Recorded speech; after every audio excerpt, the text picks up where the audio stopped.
Welcome back, everybody, to another episode of Hypertrophy Past and Present. Chris, I'm not even going to bother asking how you are today because I know you're going to be a lot better in about 2 minutes' time because I finally am going to share a plan with you today that has pull-ups in it. So, so don't get too excited just yet. I can see you jumping out of your skin. Just wait. So the plan I have today, I'll give you a moment. Do you want to say anything before I jump into this? I think I'm still recovering from the shock of hearing that we've got a program with pull-ups in it, but I'll let you explain it to us 'cause I think it's going to be pretty interesting to hear that. Okay, here we go. So this is actually a plan from Dick DuBois. I'm assuming DuBois. I've not heard his name. Well, I've heard some people say his name. I've heard people say DuBois. To me, it looks like it would be DuBois. I'm not sure. But he did win Mr. America in 1954, I believe, and then came second the following year in the Mr. Universe. Now, he's not someone who's talked about a whole lot, I guess because he never won the Miss Universe, but he does have a very aesthetic physique. Looking at him, for me, I'd say looking at a lot of the silver era guys, you kind of have those who, like people like Steve Reeves, where there's kind of like more that athletic kind of look and sort of development across the body, like sort of more balanced development. And then you got Reg, who's a little bit more pushing into that kind of mass sort of zone. Dick DuBois does look very sort of Steve Reeves-esque in his physique. So very well developed all over, but not overly, not talked about a whole lot. Now, this plan is a plan that he wrote in a magazine in 1954. So the year that he won the Mr. America. So presumably similar to the plan he would have been following for that competition. And as is obviously quite common, it is a full body at that point, almost everyone was using. And something else I find interesting about this plan is it used 12 exercises, which for you guys who've listened to some of our episodes, you'll realize that seems to be not necessarily like the norm for everyone, but it's kind of the standard. Generally about that 12 exercises. Yes, there's abbreviated plans, and yes, there's some that are using, 20 exercises or whatnot, but the sort of norm for most will be 12, and then there's some variation. So we've got 12 exercises, full body, 3 times a week, and I'll just read out the exercises. So we start with a behind the neck press, which obviously one of the most popular exercises in the silver era. Now, what's cool about this in this magazine article, he did provide photos of how he was doing these exercises. So the behind the neck, we can see he actually had a fairly close grip, narrow grip for the behind the neck. Obviously, you can't get, too close when you're doing behind the neck, but he did have in that bottom position, his hands were stacked over his elbows. He wasn't sort of a wide grip at all. So fairly closer grip behind the neck. And then we went into a bench, although they called it a supine press or whatever they called it back then, and then into dips, so normal parallel bar dips, into squats. Now, the squats or the deep knee bend, they were performed differently at some points, and he was doing it sort of this old school way where he was up on his toes. So his heels are actually suspended in the air. They weren't elevated on a block or anything like that. They were actually just up on his toes. And then he went into the bent arm pullover. Obviously, the squat pullover is a fairly popular combo there. And then into an exercise I actually haven't seen before in a silver era plan. I think perhaps later on it got used a little bit, but I think he just called it a modified dip. Now, essentially, you'll have to use your imagination here for a moment. So imagine you're doing a dip on parallel bars, and instead of having your body vertical, you've actually got your feet or your legs, I guess your feet, are supported behind you, and so your body's actually horizontal. So it's almost like an inverted bench press type exercise. I guess imagine you're doing a push-up in the air on dip bars. So that was his modified dip into a barbell curl, into sit-ups, and then leg raise. But this is lying on the floor leg raise, so it wasn't like a hanging leg raise. And then he did alternating dumbbell shoulder press. Now, this was done with a closer grip. So we've got the behind the neck, which obviously was in the frontal plane, and then this not full sagittal plane, but this kind of halfway sort of overhead press. So alternating dumbbell. And then into, this is quite interesting too, a standing calf raise. And you had a very preliminary kind of rudimentary machine here where it was hard to get the full sort of perspective, but it looked like, I don't know if he was hanging the weights off his neck or his waist or what, but he sort of had some kind of setup where he was able to have all these weights dangling off him and like not holding them, but they were kind of on his person. and he was doing this standing calf raise, but it looked very much like the action of a normal standing calf raise machine. And then he concluded with, here we go, the wide grip chin behind the neck. What do you make of all of that? Well, Sorry, before I you was going to do, say you didn't give us sets and section repetitions. reps and things like that, did you? 3 by 10 for all of it, except for the Wow. squats. He did go up to 15. Okay, so some chunky volume then for that Mm. workout. Okay, so I was very interested by the first part of that workout, behind the neck press with a relatively narrow grip, followed by the Mm. bench press, followed by the dip. That for me, that three kind of that selection of three pressing exercises. But then, if you want to add on, then the kind of the more sagittal plane dumbbell press at the end as Okay. well. That combination is fantastic. I think that's really, really interesting. With the narrower grip on the frontal plane movement, he's going to get obviously really, really low with the sort of the start of that shoulder movement. So he's going to get some real emphasis on the middle delt, which is precisely the point of doing that exercise in the first place. That is a really nice touch. I think it shows the intuition that they had for the exercise selection, kind of making sure that they got the targeted muscle working in the exercise that they were using. It'd be interesting to know really if the dumbbell version was slightly higher up in the range of motion, whether they avoided Mm. going too low, because that would then give you the opposite sort of side effects. That would be more anterior delt focused by the upper part of the range of motion. But, fantastic kind of illustration of how they were able to, kind of intuit that these muscles were being used are primarily targeted by these multi-joint exercises. But yeah, the collection of those exercises is fantastic because you've got the middle delt targeted by the behind the neck overhead press, especially with that narrower grip. Obviously, bench press, kind of much more chest focus. I guess we should mention we don't always see bench presses in these programs, but maybe this is slightly later on in the kind of the silver era, pretty much at the end, really. So makes sense that we might start to see that. But yeah, more of a chest focus. And then you've also got the dips, which is much more triceps focused. And then the dumbbell in the sagittal plane, which is much more anterior delt focus. So you can kind of see that they've got this selection of exercises, which is doing pretty much all of our pressing muscles. Interesting that he's still doing 3 sets of all of that. Yeah.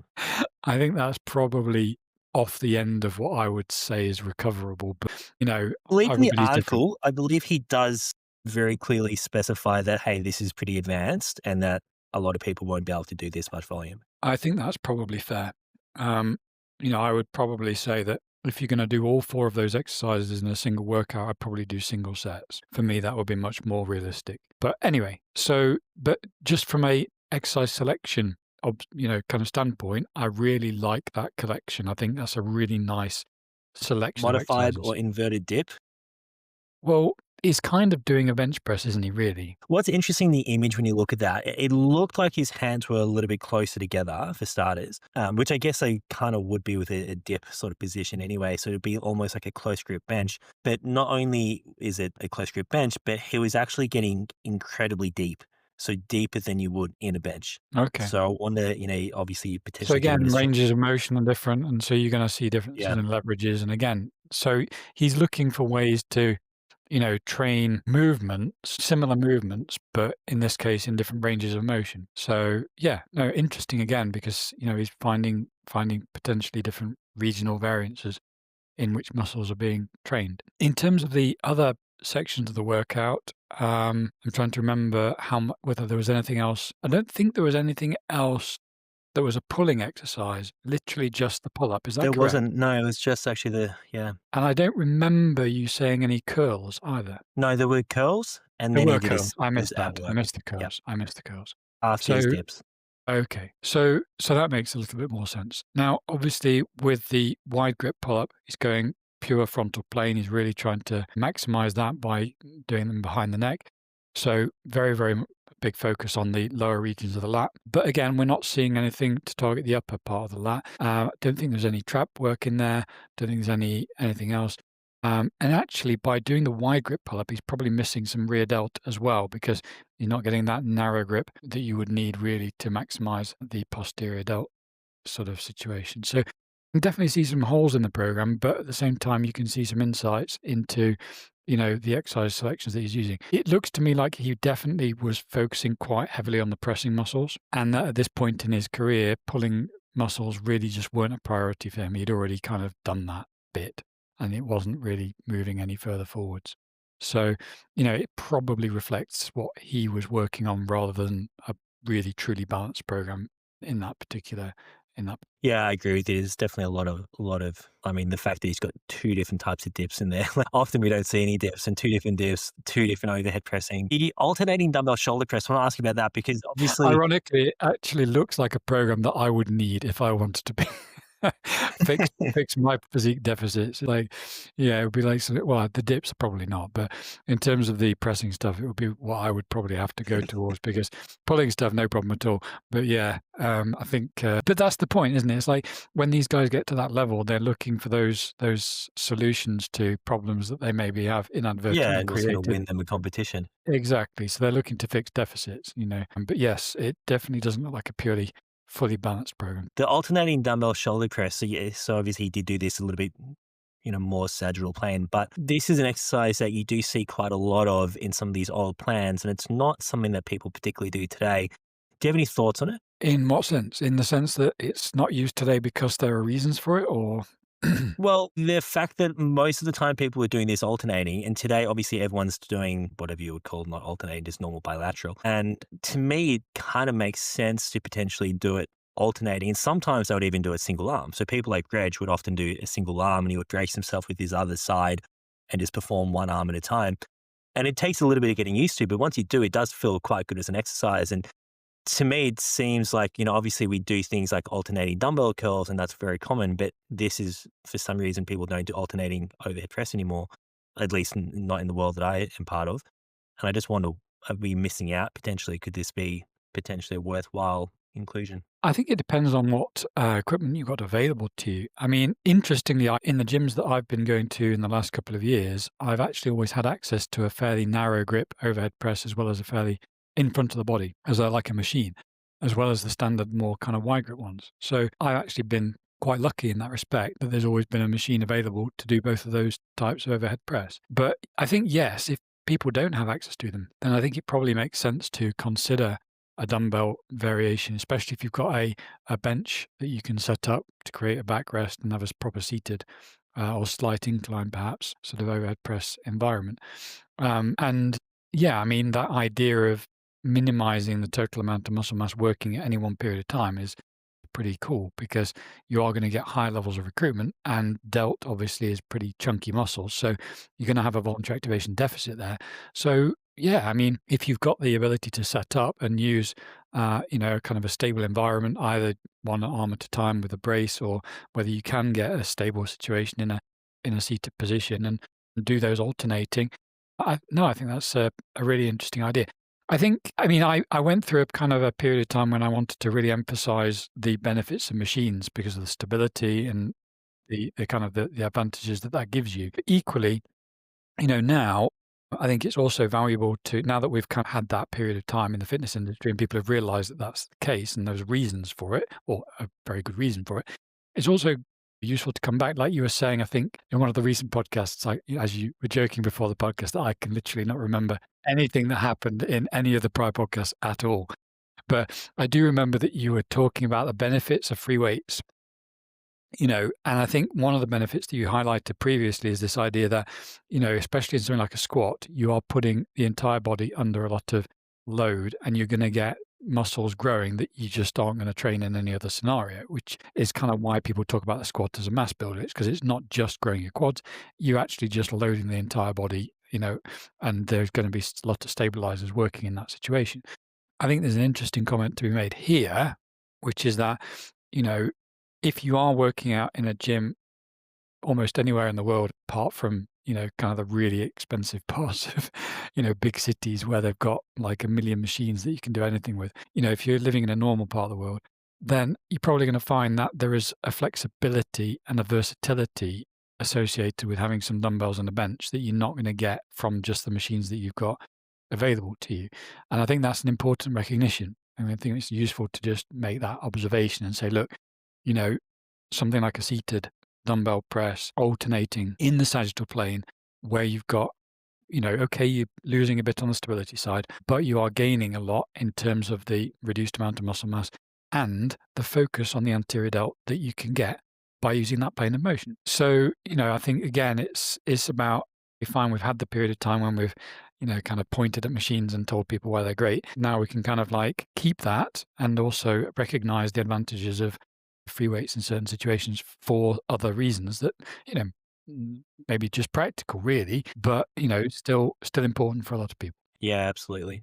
Yeah. And some machines, what I like about some machines is you might be able to say even an overhead press machine, it might have wide handles, might have closer handles, and you might be able to do, several variants on a single machine. And from a time standpoint, convenience standpoint, that can be amazing. And then other machines, you're locked into just, one sort of handle width or whatever. And if you want to do some more variations, you have to set up a whole nother machine. And sometimes it can just be far more efficient to use dumbbells or use a barbell, use a Smith machine, and you can in one station, you can do, 3 or 4 different variants quite easily. Totally. And again, that's going to vary according to people's situations. As everyone who follows me knows, I do tend to travel a bit. And so, I kind of have very different experiences in gyms in different parts of the world. And sometimes I can be in a situation where I can reliably go to a gym at a certain time of day and be reasonably confident that there's not going to be that many people there. So I kind of just kind of wander around to whichever machine I want to according to my schedule and do the exercise I want to do. But the opposite is also the case. Sometimes I'm in scenarios where I have to kind of even queue to get to a machine. And then, as you point out, you kind of want to just do everything you possibly can on that machine before you get like evicted, So again, it's like the pressures or the requirements of the situation you find yourself in are going to play a role. And again, it comes down to what the circumstances are. And I think, again, recognizing that there are possibilities available to us. So like, yeah, if you can get a bench set up so that you can stabilize yourself in a seated overhead press situation, and you've got the dumbbells, you can just go ahead and do two variations. You can do your wide grip variation for the middle delt, and you can do your sagittal plane narrow grip variation for your anterior delt, changing the ranges of motion a little bit to maximize those loadings or emphases. And that's a fantastic opportunity in the situation where you've perhaps got limited access to equipment and you've had to fight to get your hands on that bit of equipment that you've got. So, yeah, I think, again, And you know practically. what? You don't even need to change the dumbbells. Like something I program quite a lot will be if there's two exercise variants that there might be a difference in strength in those exercises, but not significantly so, Then you then play I would around just rep say, range. Yeah, you do. yeah, just pick the stronger exercise, go first, and then just Yeah. AMRAP on that second set. Yeah, yeah. No, totally. And again, for people who are listening to this and thinking, "Oh my word, what are they saying?" We're describing practical responses to specific situations. Sure, if you've got access to, a multi-million-dollar gym, in a big city with all these amazing machines, then just feel free to disregard everything that we're saying at the moment. But, the point that we're making is that it's about maximizing the equipment that's available to you to get the best possible result with the physiological framework that we're describing. Now, for people looking at this plan, they might say, okay, behind the neck. So you said that's pretty good for middle delt, but obviously you're going to be getting some anterior delt in that exercise as well. And bench, well, obviously that's, maybe going to be a little bit more chest, but what you might get a little bit of triceps, might get a little bit of anterior delt. And there's a common, I guess, belief or practice where people would look at something like a bench and say, well, you might say that's going to be, let's say, one set worth for your chest, and maybe it's going to be half a set of a stimulus for your triceps, or half a set for your anterior delts, or whatever. Maybe for one person, maybe the triceps will get one set and the chest will get half a set. And that's something we wanted to talk about today, isn't it? Yeah, so though you've kind of encapsulated everything in one kind of paragraph there. um, yeah, so basically the two kind of related ideas that we wanted to address here is like, if you are writing a training program or doing a training program and you've got a multi-joint exercise in it, then and you are perhaps able to identify that, maybe, this exercise has one muscle as the kind of limiting factor, and then obviously uses a whole bunch of other muscles. How do you count the stimulus that you're getting for the secondary muscles, the muscles that aren't the limiting factor? So just let me define a couple of terms here and defend the way I'm describing this. So I'm using the word limiting factor. Now, the word phrase limiting factor here, what I'm saying is that that's basically the muscle that's going to get maxed out in terms of its recruitment, and it's going to be the one that is kind of ultimately responsible for the amount of weight that you can lift in that exercise. Everything else is probably going to be at a sub-maximal level of recruitment in that situation. Now, what I'm not doing is using the words prime mover. And the reason I'm doing that is because prime mover has meanings in biomechanics which don't fully overlap with limiting factor.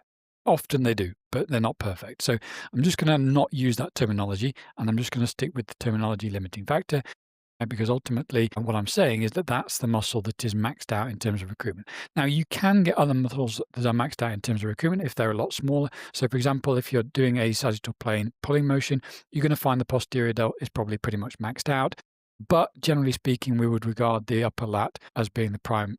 Again, I'm mixing terminologies. Limiting factor. Ultimately, you could argue that the posterior delt is sitting alongside that, which is totally fine as well. But ultimately, what we're interested in here is what is the muscle that is responsible for the performance of that exercise. And as a result, it's going to be pretty much maxed out in terms of motor unit recruitment in the most difficult reps of that set, or the most difficult rep of that set. So if we've identified what our limiting factor is, then we're obviously going to have a bunch of other muscles that are working, and they're going to have lower levels of motor unit recruitment. And really, that is the framework that, is the one that we're using. And what that means is that some muscles are going to be trained with every single fiber that you've got access to, most fibers you've got access to, and other muscles are going to be trained without the maximum number of fibers that you've got access to. So you're essentially training some fibers, not others. And so straight away, you can see that the idea of saying that, there's a half set worth of stimulus for a secondary muscle is pretty silly, because ultimately it's not about the stimulus that's being received by the working fibers. The magnitude of the stimulus that's being received by the working fibers is identical. It's just that you're not actually training as many muscle fibers. So, for example, if you were to look at the bench press example, let's say we're doing a bench press and the person is using the pec as their limiting factor, anterior delt is kind of contributing a lot, but it's not maxing out, and the triceps are contributing a lot, but they're not maxing out. If you look at the stimulus that the working fibers are receiving in the pec, they're exactly the same stimulus as the working fibers are receiving in the triceps, or the working fibers are receiving in the anterior delt. Any working fibers are going to get the same stimulus, more or less. But you've got a whole chunk of fibers in the anterior delt and in the triceps that are just simply not being activated, not getting any kind of stimulus at all. And so it's as if they weren't even exercising. And I think the problem is when people start talking about half set is worth half a set, they think that if you did 2 sets, you get the same stimulus as doing a triceps exercise or an anterior delt exercise. And it's just not, because you're not actually working any of the fibers at the top end of the motor unit pool in those muscles in that multi-joint exercise situation. So it's literally impossible to do what people think you can do, which is to say, well, I do 3 sets of bench and therefore I'm getting half a set. That's 1.5 sets worth of stimulus for my triceps. I can now say that no, you can't. It doesn't work like that. Hypertrophy is muscle fibers specific. So if you don't max out recruitment, then there's going to be fibers at the top end of the motor unit pool you're not training. And that means you're not going to be capable of continuing to allow those fibers to grow. This is the whole thing that people got really aggravated about. I think it was earlier this year, maybe 6 months ago. People were saying, oh, well, I can do this exercise, which kind of uses this muscle, and it's just going to keep the muscle kind of, ticking over. It's not going to atrophy until my next workout. Like this bro split idea where you can say, oh, well, I'm going to do a triceps day on Friday. So if I do some bench, and I'm not a triceps bencher, I'm like a much more of a pec or an anterior delt dominant bencher. I say, well, I'm do some bench and that will keep my triceps ticking over until Friday. So, well, yes, for the fibers that work, not for the fibers that don't work. So fundamentally, the idea that you can sort of say that a secondary muscle or a muscle that's not the limiting factor is kind of either just being ticked over by a exercise in which it's not the limiting factor, or it's kind of getting half a set or something like that is an absolute nonsense. It just doesn't work physiologically. And it's just people who are looking at this from we're training a muscle, therefore if I do this and it gets this stimulus. No, muscles don't receive stimuli. Muscle fibers receive stimuli, and you either train the muscle fiber or you don't. So just kind of from the very get-go, I'm coming out strong against this and saying it just doesn't work as a concept. And I know that it gets used in meta-analyses and things, but it's just not valid. So if you were to look at it as, say you took a beginner and you took an advanced lifter, and you've got an exercise like the bench, if you use that as an example. So you might have the beginner where they haven't hypertrophied basically anything in the triceps or the delts or the chest beyond kind of what they would hypertrophy just from normal life activities, right? And so they're benching, even if they are, let's say, a chest dominant bencher, Well, because you've got all these muscle fibers in the triceps and the delts that have not hypertrophied, they're still going to get a net growth stimulus from that exercise. Yeah. Yeah. So if you were to grade this phenomenon across beginners, intermediates, and advanced, what you'd find is that the more advanced you are, the more plateau you have in the fibers higher up the motor unit pool. So as we kind of go through our training career, what happens is that fibers lower down the motor unit pool start to hit their plateaus because they are, kind of being trapped at smaller sizes in accordance with the size principle of striated muscle. So the lower down the motor unit pool you are, the more oxidated fiber, the more they're likely to get trapped at a smaller size. So as you progress towards, kind of intermediate and then finally advanced, you're going to be in a situation where more of your fibers are essentially plateaued, and the only fibers remaining to you that can grow are those of the highest threshold motor units and the fastest fiber types, the most glycolytic and the most capable of growing to the biggest possible sizes. So yeah, absolutely. If you have a beginner who just starts bench pressing, then everything is going to grow because you've got such capacity for growth all the way down the bottom end of the motor unit pool, right the way to the lowest high threshold motor units. As soon as you've got any kind of growth, though, you're going to start to find that those fibers at the bottom end of the motor unit pool start to max out.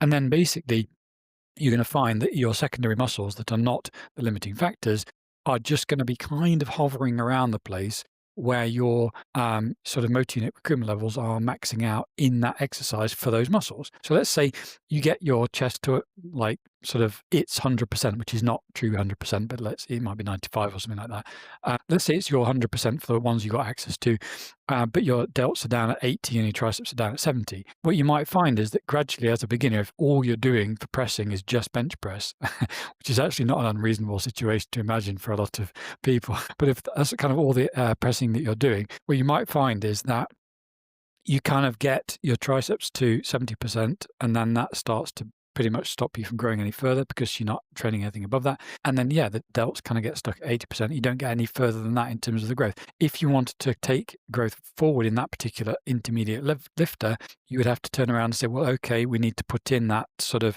alternating dumbbell press that we were talking about earlier in the sagittal plane for anterior delts. Maybe we have to start putting dips in for the triceps or whatever. And then you'd start to see some progress on top of that kind of progress that had previously been made. So yeah, absolutely. Training status is going to play a pretty big role in that particular situation. Yeah. So in that example you just gave there, so the beginner would theoretically get good growth in each of those muscles, and then the intermediate most likely in two of those. And then as someone becomes advanced, most likely just one of those is going to get a growth stimulus. Now, you gave a couple of options there where they now use different exercises, but in that example, you could say, well, what if they now use, say, closer grip on the bench? And if their triceps weren't as involved previously, now they're going to be more involved in a closer grip. So you could actually level out the recruitment across those muscles a bit. Yeah, so you could absolutely start doing what we were talking about earlier, which is where you set up on the exercise station, you do a couple of variations, different variations while you're in the same location. Like, you do a wide grip bench and then you do a narrow grip bench or whatever. Interestingly though, so this kind of segues into just kind of establishing what the person's leverages are. So I think we mentioned recently that if you're thinking about multi-joint exercises, you can kind of classify them into those that, generally speaking, are going to have the same limiting factor for everybody most of the time, like hip thrusts and stuff like that. And then there's going to be other exercises like bench presses, which are just like the opposite end of the spectrum, which is it's just complete and utter, kind of randomness, whether somebody is pec dominant. Well, it's not random, but it can feel random whether somebody's pec dominant, anterior delt dominant, or triceps dominant. It can really vary a lot. Now, the important thing is, though, that whatever dominance you start out with is going to start getting worse or more impactful over time. And that's because of the way neuromechanical matching works. So if you pick the bench press example and the person is literally, say, they're just doing like a powerlifting type program, they're doing sort of squat, bench, deadlift, and they start to do their bench press in the same way every time and they get stronger. And as we were talking about earlier, maybe they're at 100% of their maximum sort of recruitment, voluntary recruitment for the pecs, maybe something like 80% for the delts and 70% for the triceps or whatever the numbers were. I can't remember. I can't remember what we said in this podcast now. It's like my memory is deteriorating to the point where I can't remember what I said 5 minutes ago.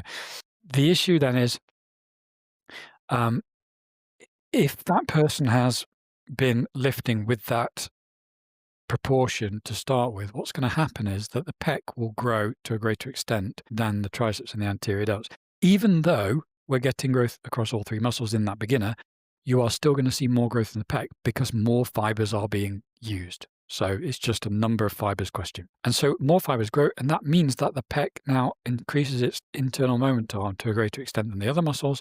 And that means that gradually the brain starts to recognize that it has better leverage in the pec than it does in the other muscles, and it starts to give you an even more skewed balance towards the pec and away from the other muscles. So your wide grip bench that was originally pec dominant becomes more pec dominant over time, simply because of the way neuromechanical matching works and the fact that a bigger muscle has a bigger leverage. So you become more pec dominant, and then you're going to take that with you into other exercise variations. So if you leave it too long, you can find actually that you entrap yourself in a situation where single joint exercises are probably going to be your best way of fixing the problem. Because if you kind of get to a point where you've been doing wide grip bench for like a year and a half, and then you decide you're going to start doing other bench pressing variations, you're probably still going to find that your pec has so much better leverage than everything else that it probably carries over into some of those other, like narrow grip benching and other situations as well.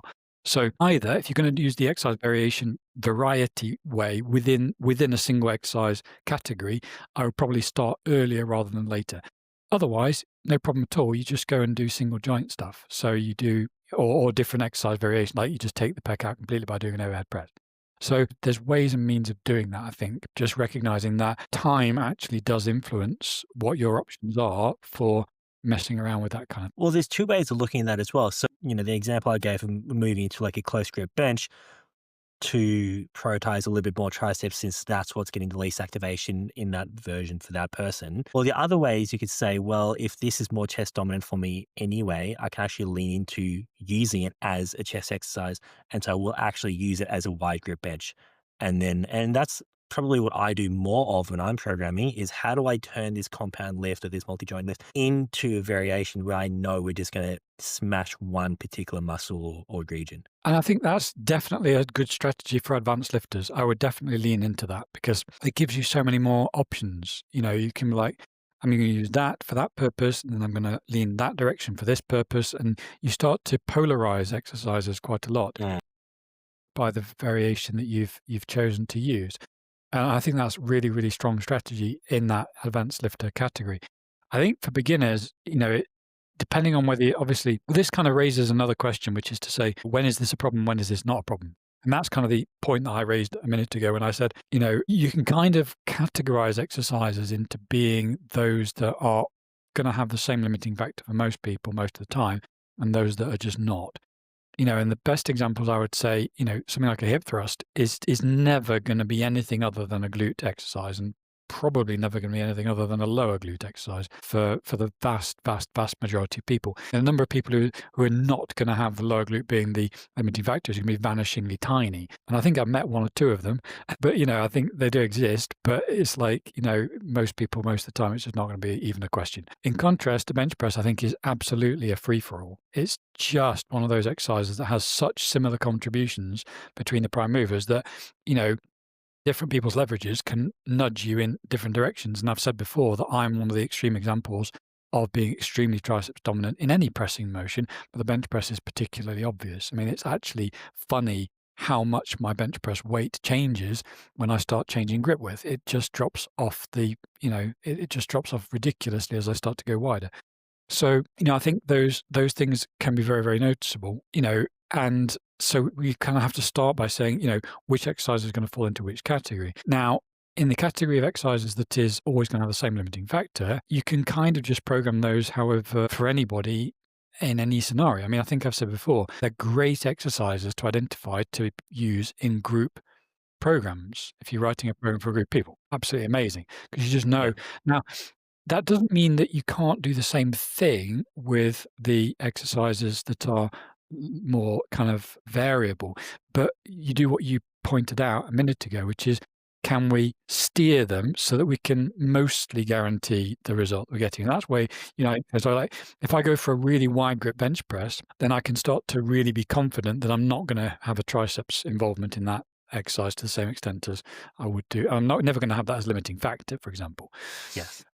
If I then change the range of motion, I can push it towards being either a pec or an anterior delt dominant. So if I use top kind of contractor position partial, it's going to be an anterior delt. If I use a lengthened partial, it's going to be a pec variation. So you can start with an exercise that on paper initially will be a variable one, and you can convert it into a non-variable one or a mostly non-variable one by the variation, the precise variation that you use. So that would be like just thinking about things from a group level. Then secondly, you can also, if you have a particular person, a lifter in mind, you can actually know what their leverages are, and then you know kind of what you're dealing with. I mean, that's ultimately having all the information that you need.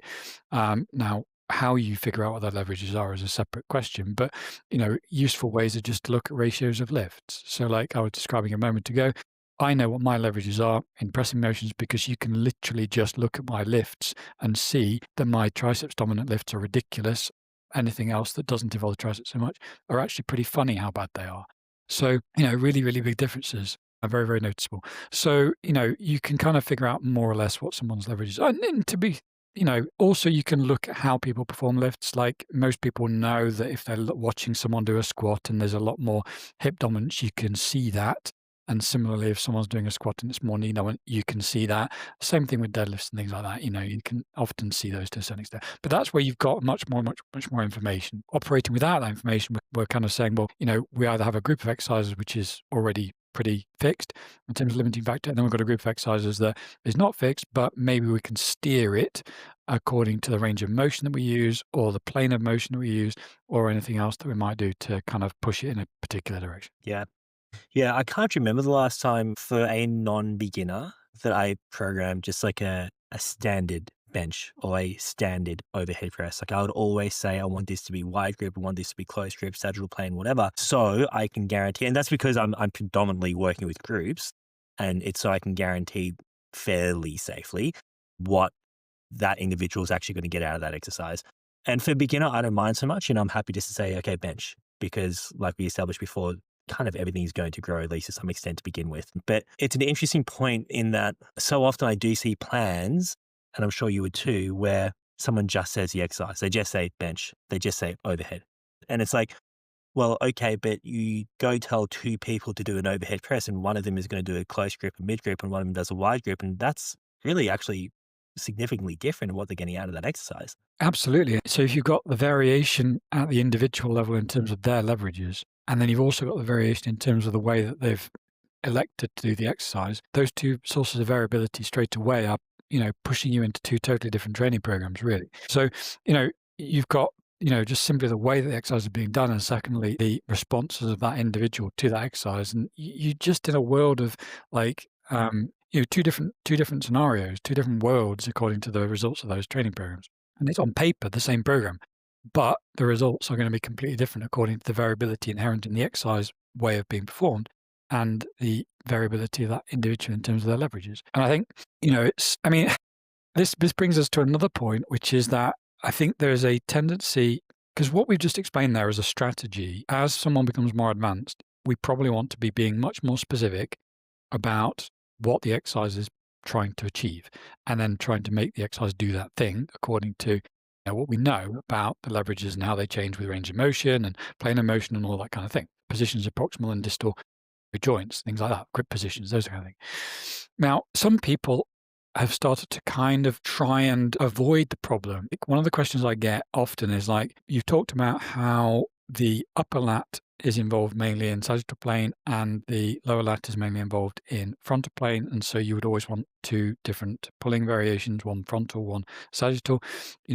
Can I just do scapular plane and does that cover me for everything? And it's like, well, yes and no. So you need to understand that voluntary activation deficits are the reason that we talk about this stuff. Voluntary activation deficit is that you've got a limit on the number of muscle fibers or motor units rather, that you can recruit in a muscle according to the maximum tolerable perception of effort. So you produce a certain amount of central motor command and it goes to the muscles that you're using for the exercise. And at a certain point, you stop increasing the central motor command because you can't tolerate any more effort perception.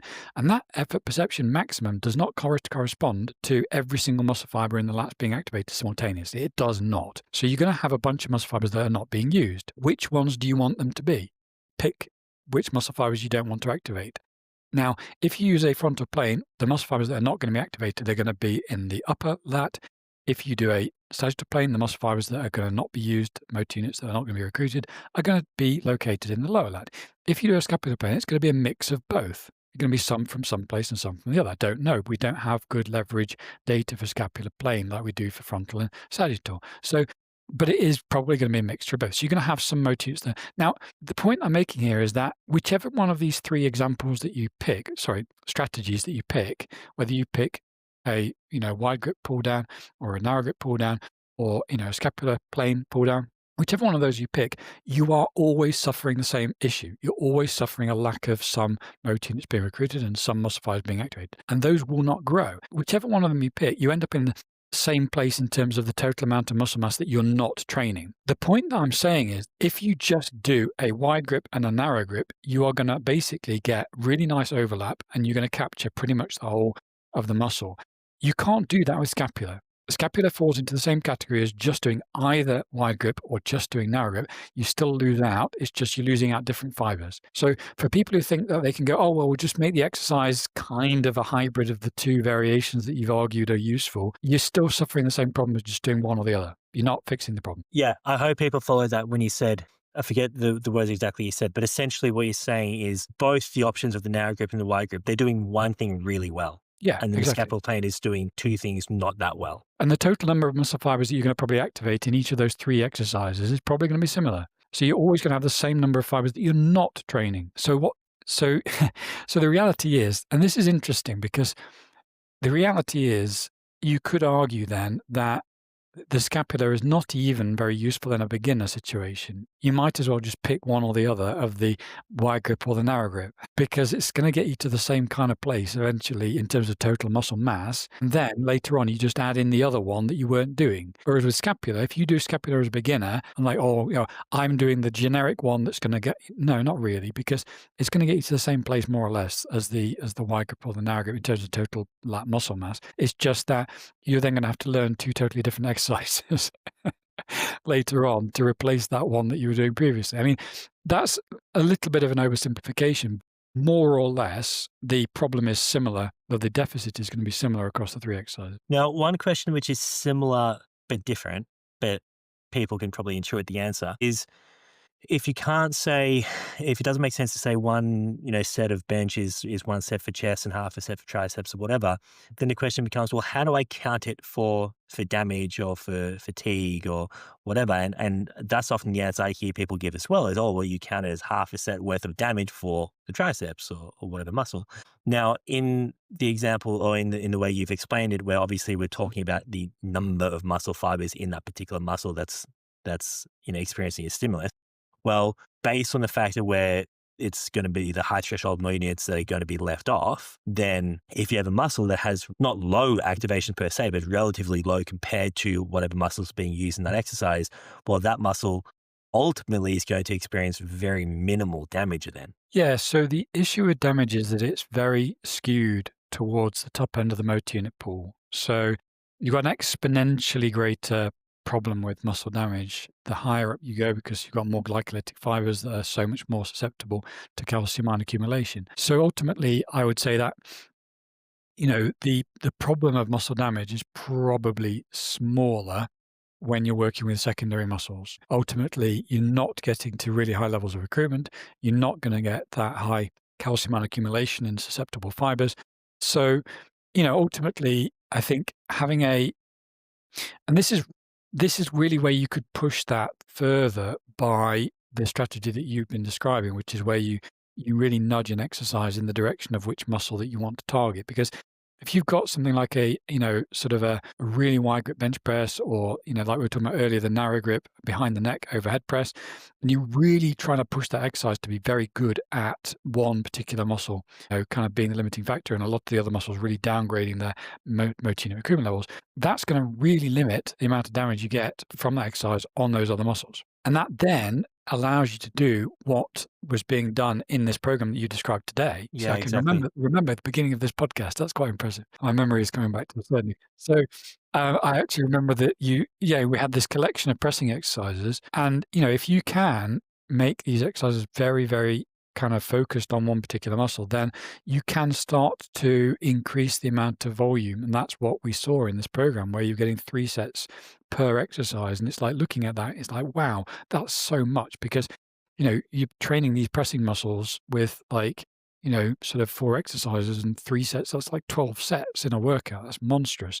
But if you manage to really steer the exercise variation to focus almost exclusively on one particular muscle, where you're not getting high enough recruitment levels to see damage in those other muscles, then it starts to make a little bit more sense. So Yeah, I mean, exactly. If you look at that workout plan, if we're talking behind the neck overhead press and then say a wide grip bench and then the dips, like it's feasible that even that bench, the triceps might not be experiencing much damage. no, not at all. And the behind the neck, obviously, you're going to get more middle delt. So yeah, that's what I find looking at a lot of these old plans. I do get a lot of criticism from people being like, "Oh, there's so much pressing in some of these plans. How could one possibly recover?"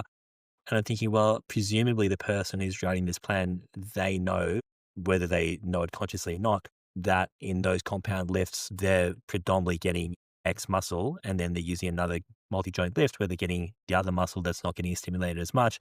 And that's ultimately answering the recovery question. Yeah, I mean, I think it is important to note that the damage is definitely skewed towards the top end of the motor unit pool.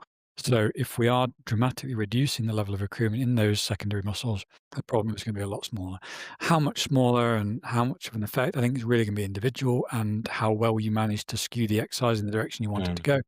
But at the end of the day, the concept applies, the principle applies, and we certainly can't do, what you mentioned, which is like the idea of having half a set worth of damage, or the same way you can't have half a set worth of stimulus. It just the concept literally just doesn't work. It's what we would say it is not a valid construct. It violates the whole kind of basis of physiology that sits underneath what we're talking about. It doesn't make sense. I mean, ultimately, none of these questions make sense if you just go back to starting with everything's happening at a fiber level. Well, yeah, and I've argued before that if everybody would just remember that, then almost all of the problems in the hypertrophy kind of part of the fitness industry would disappear overnight. Because ultimately, whenever somebody's trying to convince you of something silly, generally speaking, they are assuming that, kind of hypertrophy is not muscle fiber specific. I mean, ultimately, that's the assumption behind the silly thing that they're proposing most of the time. Now, in what situations might you have an advanced lifter who's performing a multi-joint exercise, again, let's go with the bench, and able to count that as a stimulating set for more than one muscle? Because we made a comment, either you or I forget, made a comment earlier saying for an advanced lifter, they're usually going to get growth in one particular muscle with a lift like that.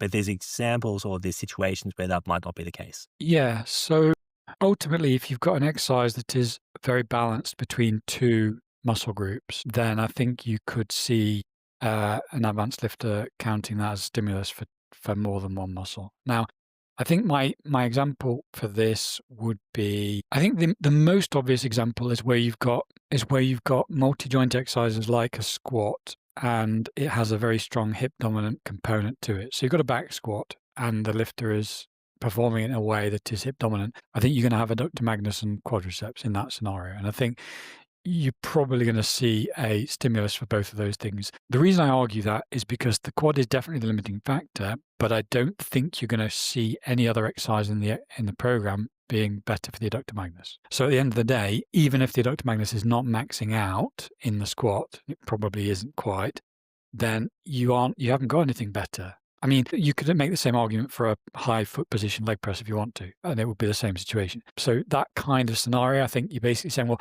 I don't have anything better for that muscle, and it's not far away from the level of recruitment I'm seeing in the quad. So pretty much, so it's like if you were to like try and do the same thing with a deadlift, you'd be like, I'm going to argue for maybe hamstrings and adductor magnus. I'm like, well, are you doing any leg curls? Because suddenly now it's like, well, I've got a leg curl and I can easily get way better stimulus from my hamstrings in the leg curl than I can in the deadlift variation. So the deadlift starts to be like, well, probably not going to get to the point where my hamstrings are maxing out to the level that I could train them elsewhere. So I think the context of the program is important. It's like, well, what else have you got in the program that will do this thing? So the problem gets a little bit more complicated. So I think the first thing I would do if somebody said, well, am I going to get, you know, stimulus from more than one muscle in this exercise? The first thing I would be looking at is, well, what does the rest of the program look like? So if we go back to our bench example, could you have someone who's advanced lifter who's getting a stimulus for both, say, triceps and chest? I think it's unlikely unless they've trained as a powerlifter to fix weaknesses, then I think it's unlikely. I think what happens with exercises like bench presses is that you start out with whatever your sort of dominance is, and then you just kind of increase that over time. And it gets worse and worse and worse because you don't really think to fix it. If a powerlifter Well, is that was going to doing be my that, next question then, yeah, because so let's say you did actually identify, you know what, I am more chest dominant and triceps are taking a back seat here, and I'm going to do more direct triceps work, and then that's going to increase the leverages of the triceps in that exercise. Could you now theoretically go back to the bench and have it be a little bit more balanced? that's exactly what happens. I mean, we've got data showing that that's exactly what happens. So, if and then powerlifters do it all the time. I mean, they're looking for a scenario where all of their prime mover is not a muscle, not a word, not a phrase I want to use, but all of their contributing muscles are kind of close to their maximum levels. And they're doing that by balancing those in the exercise variation that they're competing in. So, the best possible bench press number that you could ever achieve would be in the scenario where all of your pressing muscles are contributing similarly. That's just kind of how it works. What you don't want is a situation where one of them is contributing loads and the others are kind of taking a back seat. So they will always work for shoring up their weaknesses, doing extra accessories and all that kind of thing, and get to a point where they kind of get their maximum possible number. So they're kind of consciously or unconsciously working on that problem all the time. Bodybuilders aren't necessarily going to do that. So, but if you were to do that, then I think, yeah, you would probably find that you pretty much, but again, come back to this voluntary activation question. It turns into a scapular plane pull up. It turns into a scapular plane pull-up. It's like, yeah, you're losing motor unit recruitment, but where are you losing it from? It's like it's losing it from all over the place. So this is kind of why the more advanced people get, the more we're going to nudge them towards trying to use sort of exercises with lower amounts of total muscle mass, because, that's the easiest way of just maximizing recruitment in the target muscle. And then you do something else for something else. Now, this is not to say that exercise preferences are bad. I mean, everyone's got their own exercise preferences, and if people want to train in another way, that's totally fine. That's not saying that. But, just in terms of the most logical strategy for an advanced lifter, we would nudge them towards exercises that really do one thing really well instead of doing a bunch of things not so well. Yeah. And this is also why you might have a beginner who, say, is doing pull-ups and rowing exercises, and they're not doing any direct bicep curls or anything like that, and they're still able to grow their biceps. But then you have an advanced lifter who's doing that, and they're potentially not able to grow their biceps. Yeah, exactly. So, I mean, it really, but again, it comes down to how the exercise is being performed and what limiting factors are. I mean, I've said before that if you're doing, sort of narrow grip pull-ups and, you're getting your chin all the way over the bar, then that is definitely an elbow flexor limited exercise. I mean, it's probably a brachioradialis limited exercise. So, that's just because you're in the zone where the biceps brachii are switching off and the brachioradialis has to do everything at that. So you're probably going to find that your total amount of weight that you can lift in that scenario is limited by the brachioradialis, and that's going to be the thing that grows as a result. If you just stop before that point, you're going to find that you can lift loads more weight, and the lat will become the limiting factor instead of the brachioradialis, and you'll start to see a different type of appearance. Again, and then similarly, you're going to have different people of different leverages. Again, some people are going to have amazing elbow flexor leverage. Some people have amazing lat leverage, and it's again going to vary. But fundamentally, I would say that, you'll generally see the tendency towards multi-joint exercises doing one thing for advanced lifters, whether they like it or not. I feel like this needs to be said. If an exercise is being used to grow a certain muscle region, muscle fibers, those are, you can't say that that exercise is going to maintain a muscle that it's not effectively growing in that plan, right? So if you're going to use something, it will maintain any fibers that are being activated. This is what I said when I said, this idea, whenever you look at something silly that somebody's saying in the fitness industry, the assumption behind it is that you can train muscles rather than muscle fibers. That's almost always the case. There are other situations, but generally speaking, that's the assumption. So when people are going, oh, I'm maintaining this muscle with this exercise, even though it's not training it. And that's an absolute Yes. nonsense. The Yeah. only thing that's happening is you're maintaining, well, actually not, you maintain, you're training. You're training the fibers Yes. that are You're activated. growing. Yeah, exactly. That's the It's thing, right? growing. Is whatever There's you no such grow. thing as maintaining. It's like they're growing or Yes. not growing. Well, that's the point here is the exercise is growing what it's growing, right? Like it's not maintaining anything else.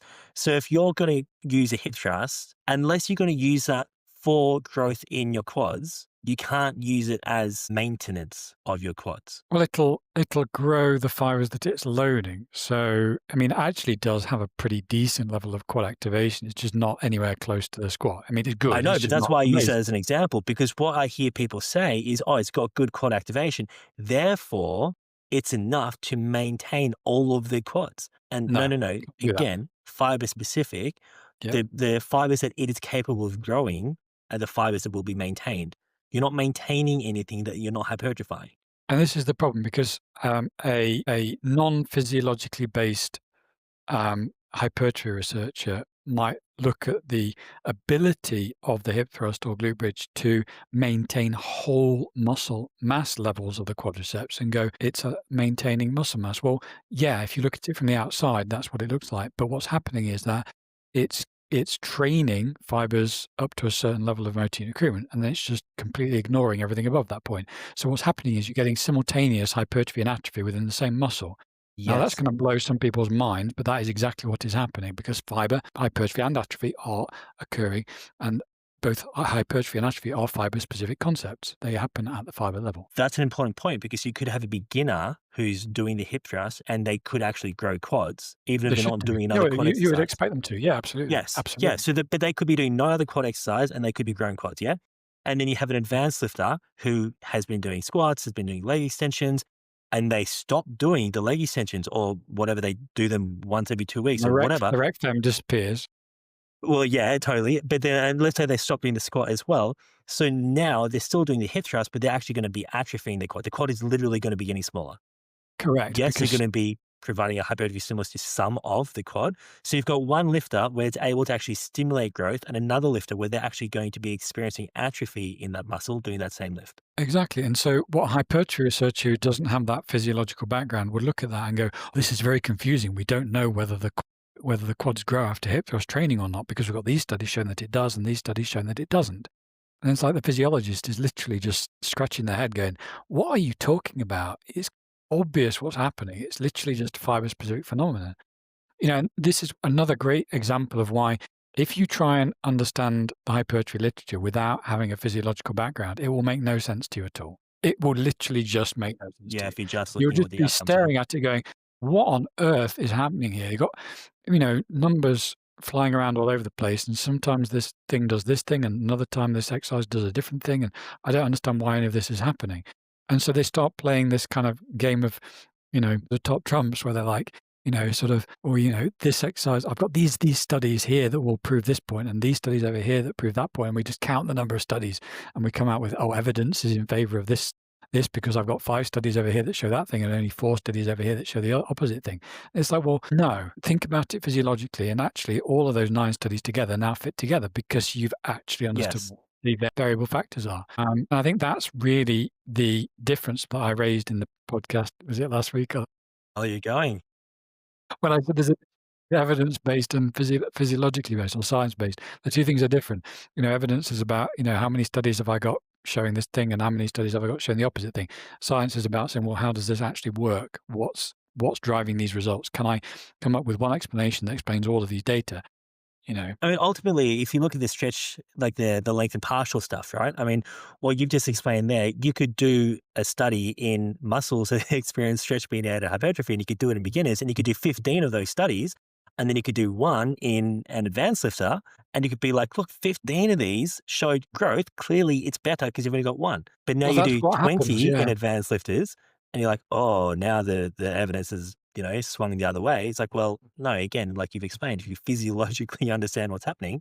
Exactly, and, like, in a we were talking about a whole bunch of podcast topics that we were gonna do, and, one of the topics we're gonna cover in a future podcast is gonna be, does fiber type affect the rate of atrophy? And so I was explaining the kind of studies I've been putting together on this, and there is actually a really simple explanation for why we see really, really randomly different results across all kinds of different study designs. Sometimes you see slow twitch fiber atrophying more than fast twitch fiber, and sometimes you see the opposite. And it's like, well, why is that happening? And actually, there's a really simple explanation for why you see all these various results. But the instinctive response of a lot of researchers is to go, well, I've got 7 studies showing this thing and 8 studies showing the opposite, and oh, it's contentious. And there's actually a really simple explanation, which I will not say here because I'm going to do it as a future podcast topipic. But if anybody And wants to go for and what look it's at that, worth, it's figure an it out, explanation. I've never heard anyone give that explanation even remotely close to it. So if someone's listening to this and like, oh, I know what it is because I hear everyone talking about it online, I don't think you do. you do. Yeah. So we'll see what happens. But there is, I think, a very simple explanation that can be used to essentially predict the results of most of the studies that I've seen in this area. But you know, it has to be you have to do it from a scientific point of view. You have to go, what is actually happening? What is happening on a muscle fiber level? What is happening on a whole muscle level? What might we see in detraining studies? What might we see in mobilization or bed rest or those kind of studies? And then based on those physiological predictions, then look at what the studies actually show and then say, well, okay, what's the explanation? And it is actually fairly straightforward. It's just you have to do it scientifically. You can't do it from an evidence base, otherwise you just get nonsense outputs. You know what's occurred to me? This whole half a set idea, it's the exact same idea or mentality that people would use to justify something like an upper lower split or a part split, right? Where they say, well, you're getting a crossover stimulus and that's maintaining and blah, blah, blah. Exactly. That's exactly what this half Yeah. a set is saying. It's saying that Because there's, it's relying on the same assumption. yes, The assumption is that you can train muscles yes. As soon as a muscle is active, something is happening. to every single fiber. And Yes. that's the assumption. And if you kind of push a hypertrophy researcher hard enough on this topic, you press them on this topic, they'll eventually be forced to admit that they are assuming that any stimulus is occurring across the entirety of the muscle rather than on certain fibers. And ultimately, that is their kryptonite because once you face them with that, everything about their entire model or models breaks down because it's just clearly not happening. We Mm. know that hypertrophy is a fiber-specific phenomenon, and so any attempt to claim that the entirety of the muscle is receiving a stimulus is nonsense. And that's why they don't overtly state it. It's just you have to kind of push them into a corner until they have to admit it. But ultimately, that's the assumption that's breaking their ability to understand what's happening.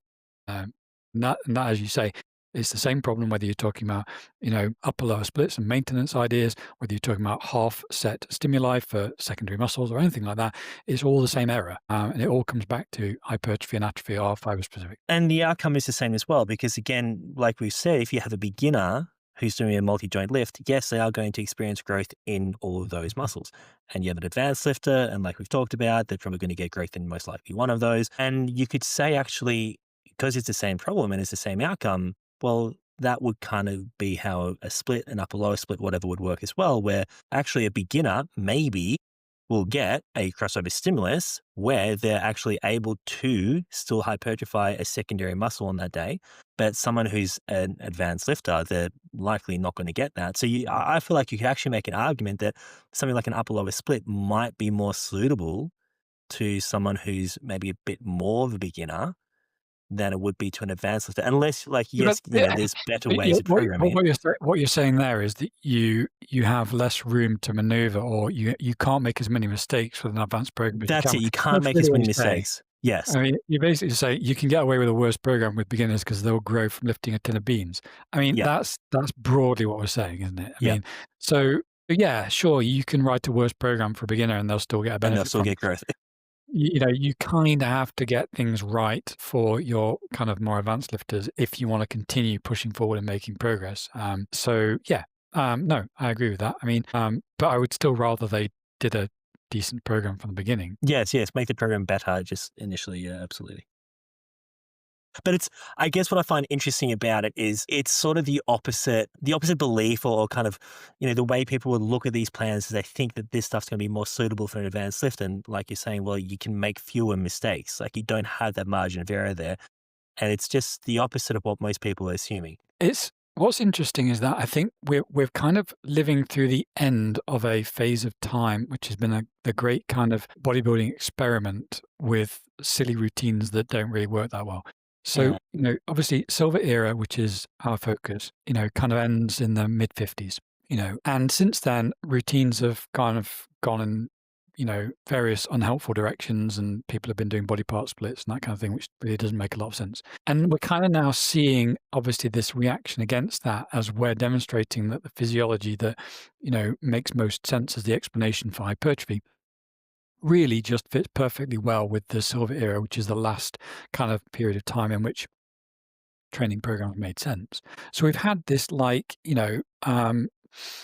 I don't know, 60-year period of time in which bodybuilding training has been silly. I mean, before that, it was pretty logical, going back a couple of thousand years, and hopefully going forward, it'll be pretty logical. And we just had this flash in the pan moment, which is really interesting because if you talk to a hypertrophy researcher, they'll say, "Oh, well, bodybuilders have always done and always do these kind of split routines." I'm like, "I'm sorry, in what universe are you living?" Because prior to 1950, everybody in the history of, you know, humanity has done full body training a couple of times a week, 2, 3 times a week. And hopefully going forward, we'll start to see a return to that tendency. And we'll be able to look at this 60-year period of time and go, actually, that was the anomaly, not the norm. People are always thinking that, what we're recommending and what other people who follow the stimulating reps model are recommending is new and different and weird and like not the accepted way of training. It's like, well, actually, no. Your 60-year experiment with this split routine idea has been the weirdness.